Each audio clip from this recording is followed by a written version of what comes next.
Community feedback. At the end of every episode, we always ask you lovely people out there on the internet to post your comments and questions to the Element 14 community. So today, we're going to address some of those. Ben, what have you seen on the Element 14 community? Well, there's a comment here on the Super Glue Gun episode about when we used the Triac with the breadboard. Ah, is that when you plugged in mains power and had it like all loosey-goosey? Mm-hmm.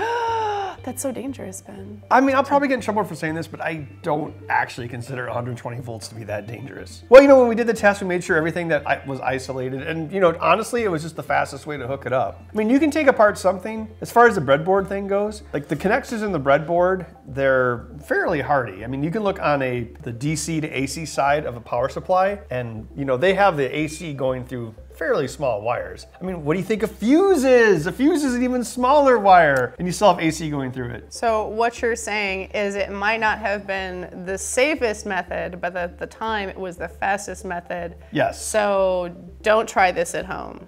Well, let's see what comments and suggestions we have on here about the Super Glue Gun builds. Well, let's see. You might want to talk about different types of loads. The glue gun heater coils have low inductance and are mostly resistive. If they get hotter, the resistance changes. So measuring the cold resistance is not the same as resistance when it's hot. Okay, so if you just have a length of wire or a heating element and you measure the resistance, you can use that to calculate what the current draw will be. Right. But he's saying that the resistance changes as it heats up. So we can't necessarily know what the current draw actually is. I mean, it probably won't make a difference, you know, since we're using AC, but if the Triac is rated, you know, lower than we need, and then we're actually drawing more current than we think we're gonna use, then we could blow out the Triac. Okay. Also, usually when you have problems with things, they either blow up, or if you shorted out your wall outlet, your fuse or your breaker would trip. So that's, well, we learned that when we went to Eaton. Like the real problem with electricity is when electricity has no stopping point, if there's nothing stopping it. That's why like a power line is dangerous. There's so much potential behind it, like nothing's gonna stop it from killing you. Yeah, so as long as you have a fuse or a breaker in there, you're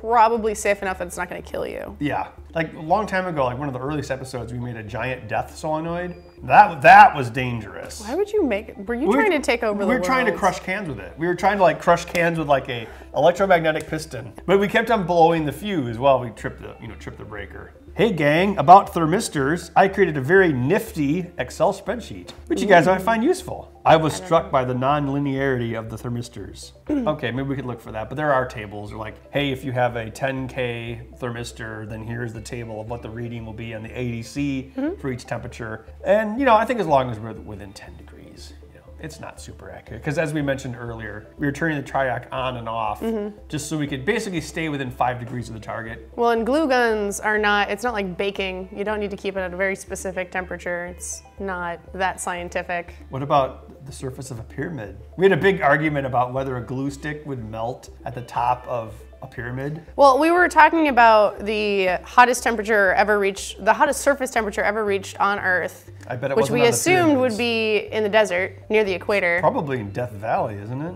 I don't know, I forget what it said. And I was trying to determine whether the hottest measured surface temperature ever was hot enough to melt a hot glue gun stick. I was incorrect. However, I still stand by that it's possible to reach those temperatures in a closed car on a hot day, that you could melt a hot glue gun stick. Okay, well thank you for giving us input on our Super Glue Gun episode. We'll try to be safer with alternating current in the future, although we tend to, you know, live on the edge. Living on the edge. I rarely even wear safety glasses because I have glasses. That's true.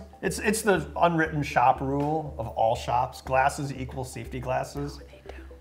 If you have any other comments or questions or ideas about our Super Glue Gun builds, visit the Super Glue Gun subspace on the Element 14 community on element14.com/TBHS. And keep watching the show for further updates of how the project is coming along. We'll be seeing you online.